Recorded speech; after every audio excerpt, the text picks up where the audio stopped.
Assalamu alaikum. Dear students, welcome to my YouTube channel, Math Experts.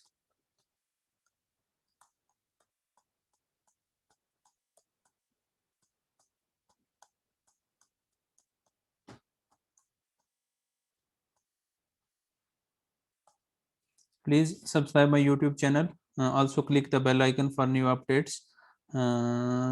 As you know that we start our calculus and we discuss function, then types of function and how to we describe function. Today we discuss very important topic of the function on recommendation of many peoples of our channel. So we have here domain and range.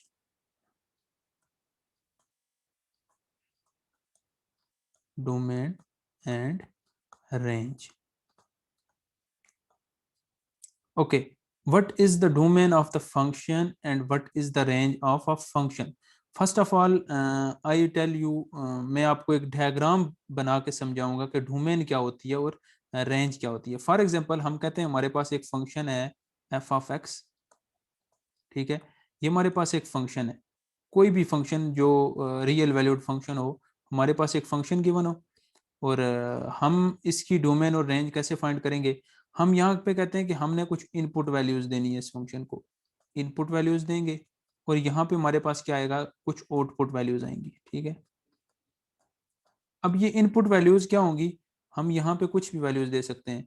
हम यहाँ पे इसको 0 दे दें, -1 दे दें, 1 दे दें. Okay, यहाँ पे हम अप टू सोन माइनस इन्फिनिटी से लेके पॉजिटिव इन्फिनिटी तक हम इसको कुछ वैल्यूज देंगे. और यहाँ पे हमारे पास ना कुछ वैल्यूज आ जाएंगी.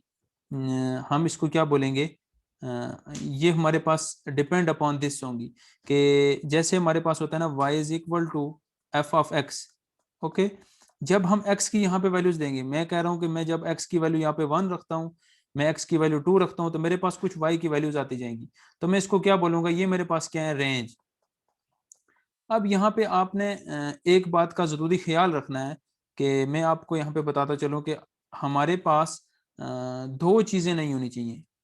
एक हमारे पास कम्प्लेक्स नंबर नहीं बनना चाहिए कि कम्प्लेक्स नंबर.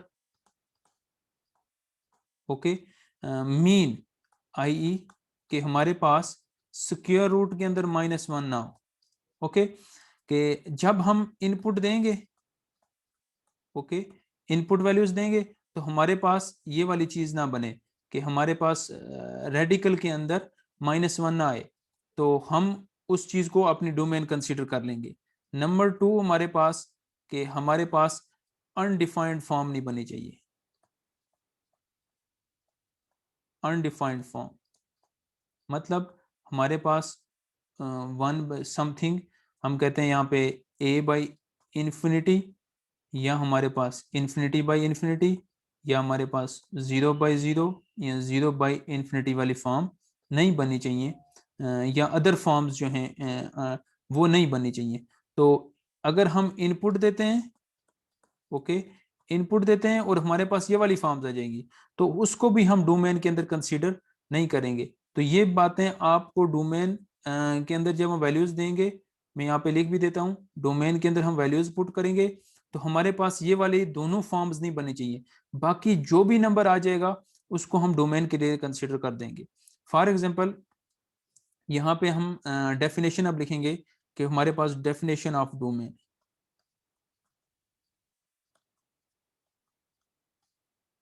डेफिनेशन, ओके, तो डेफिनेशन का हम ये करते हैं कि हम लिखते हैं if x and y are related by, कि उनके दरमियान कोई रिलेशन है, रिलेटेड बाय द इक्वेशन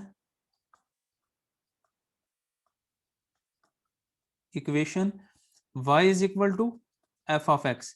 अब मैंने यहाँ पे क्या बोला है कि if x and y are related by the equation. अब देखें x हमारे पास क्या है, इंडिपेंडेंट है, y क्या है, डिपेंडेंट है. इन दोनों के दरमियान क्या है, रिलेशन है.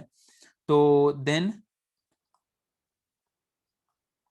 then the set of all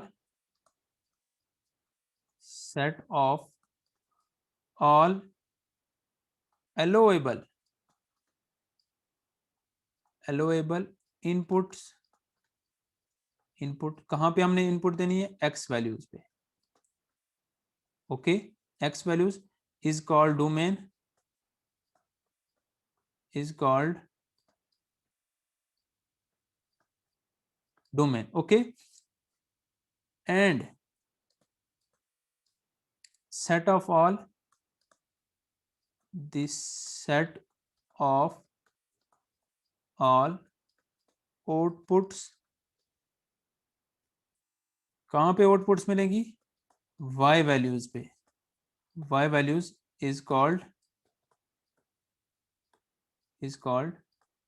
range of f। Okay, अब यहाँ पे अगर आप देखें तो हम दो चीजों पे गौर करेंगे। एक तो उनके दरमियान रिलेशन होना चाहिए, ओके, वो रिलेशन भी एग्जिस्ट कर रहा है। और हमने कहा अलोएबल इनपुट्स एक्स वैल्यूज पे एंड आउटपुट्स कहाँ पे मिलेंगी, वाई वैल्यूज पे। अब अलोएबल इनपुट्स का मतलब है कि जैसा कि मैंने आपको पहले बताया है कि अलोएबल इनपुट्स का मतलब है कि वो हमें कम्प्लेक्स नंबर ना दे और हमें अनडिफाइंड फॉर्म ना दे। तो हम बाकी सब वैल्यूज इसके ऊपर क्या कर सकते हैं, पुट कर सकते हैं एक्स के ऊपर। तो वो एक्स की जो वैल्यूज होंगी, जो हम इनपुट वैल्यूज देंगे, जैसा कि मैंने आपको बताया था कि ये मेरे पास अगर हम इसको कंसीडर करते हैं एफ ऑफ एक्स है, फंक्शन है, तो यहाँ पे हमारे पास क्या है, आउटपुट्स आ रही हैं। ओके, और यहाँ पे हम क्या दे रहे हैं, इसको सम इनपुट्स दे रहे हैं। ओके, ये मेरे पास क्या है, सम इनपुट्स हैं। तो ये मेरे पास क्या बन जाएगी, डोमेन, क्योंकि ये इनपुट्स वैल्यूज हैं, एक्स वैल्यूज हैं। और यहाँ पे मेरे पास क्या बन रहा है, ये रेंज। सिर्फ हमने ख्याल किस बात का करना है, अलोएबल इनपुट्स का, कि ऐसी इनपुट नहीं देंगे जिसके ऊपर यहाँ पे हमारे पास कम्प्लेक्स नंबर बन जाए, या ऐसी इनपुट नहीं देंगे कि हमने यहाँ पे क्या हमें मिले, हमें क्या मिले यहाँ पे, हमें यहाँ पे अनडिफाइंड फॉर्म मिले। ओके, हम अब क्या करते हैं कि हम अब यहाँ पे एक एग्जांपल करेंगे, एग्जांपल 1 करेंगे। जैसा कि मेरे पास है f of x is equal to x का क्यूब। अगर आप देखें तो यहाँ पे अगर हम कुछ भी पुट कर लें, ये फंक्शन अनडिफाइंड नहीं हो रहा है। और यहाँ पे हम अगर कुछ भी पुट कर लें, ये फंक्शन हमारे पास क्या हो रहा है, कम्प्लेक्स फंक्शन डोमेन नहीं हो रही है, मतलब रेडिकल के अंदर -1 नहीं आ रहा है। तो इसका मतलब है कि डोमेन के अंदर जो है, डोमेन हमारी हो जाती है -∞ से +∞, और हमारे पास जो रेंज है वो क्या बनती है, -∞ से +∞ तक इस फंक्शन के लिए। ओके, और आपने देखा है कि इसका ग्राफ भी हमने पिछले लेक्चर्स के अंदर, प्रीवियस लेक्चर्स के अंदर डिस्कस किया है। अब देखें, इसी तरह हमारे पास एक एग्जांपल 2 है, उसको हम डिस्कस करते हैं। एग्जांपल 2 है, अब आप देखें, अगर मैं कहता हूँ, मान लेते हैं f of x is equal to, हमारे पास है 5x डिवाइडेड बाय एक्स का स्क्वायर -3x -4। सबसे पहले देखते हैं ये फंक्शन हमारे पास अनडिफाइंड कहाँ पे हो रहा है। तो हम इसके लिए इसकी जो ये वाली इक्वेशन है, इसको मान लेते हैं -4 = 0। इसको हम क्या कर लेते हैं कि इसकी फैक्टराइजेशन कर लेते हैं। फैक्टराइजेशन के लिए आप हमारे इसी चैनल पे जाएं तो आपको फैक्टराइजेशन से रिलेटेड वीडियोस मिल जाएंगी। तो एक्स का स्क्वायर, और डिस्क्रिप्शन में हम लिंक दे देंगे, आप वहां पे भी देख सकते हैं, -4x + x -4 = 0। तो यहाँ से हमें मिल जाता है x + 1 into x plus x -4 = 0। तो यहाँ से हमें मिल जाता है, हम मान लेते हैं x = -1 और x = 4। इसका मतलब है ये जो फंक्शन हमें गिवन है, ये अनडिफाइंड कहाँ पे हो रहा है, -1 जब पुट करेंगे x की जगह और 4 पुट करेंगे तो फंक्शन हमारे पास क्या हो जाएगा, अनडिफाइंड हो जाएगा। इसका मतलब है ये जो अनडिफाइंड यहाँ पे हो रहा है, हम इसको डोमेन से क्या कर देंगे, इसको निगलेक्ट कर देंगे, निकाल देंगे। इसका मतलब है हमारी डोमेन होती है -1 से लेके -∞ से लेके -1 यूनियन, फिर -1 से लेके 1 तक, ओके, सॉरी 0 तक। और यहाँ पे अगर हम इसको अगर मजीद अपना इंटरवल बनाना चाहें तो हम इसको इस फॉर्म में भी लिख सकते हैं, इसकी लिखने की जरूरत नहीं है। हम यहाँ पे इसको एक ही इंटरवल के अंदर सम अप कर लेते हैं, कि हमारे पास क्या है, ये 1 से लेके 4 तक, ओके, -1 से लेके 4 तक, और यूनियन फिर 4 से लेके +∞ तक। अब देखें, हमने सिर्फ यहाँ पे क्या किया है कि -1 और 4 को निकाल दिया है। ये जो इंटरवल हमारे पास एक एक्सटेंडेड रियल नंबर सिस्टम के अंदर आता है -∞ से +∞ तक, इसके अंदर से हमने दो नंबर -1 और 4 को निकाल दिया, बाकी सारे नंबर इंक्लूड आ गए हैं, तो ये हमारे पास क्या बन जाती है, इस फंक्शन की डोमेन बन जाती है। अब जो रेंज है वो कहाँ से हम फाइंड करेंगे कि जो नंबर्स हम पुट करेंगे इसके लिए हमारे पास जो आउटपुट्स आ जाएंगी वो इस फंक्शन की क्या होंगी, रेंज होगी। तो प्लीज़ सब्सक्राइब करें हमारे चैनल को, बेल आइकन को क्लिक कर दें ताकि आपको मज़ीद वीडियो से रिलेटेड अपडेट्स मिलती रहें। Thank you so much.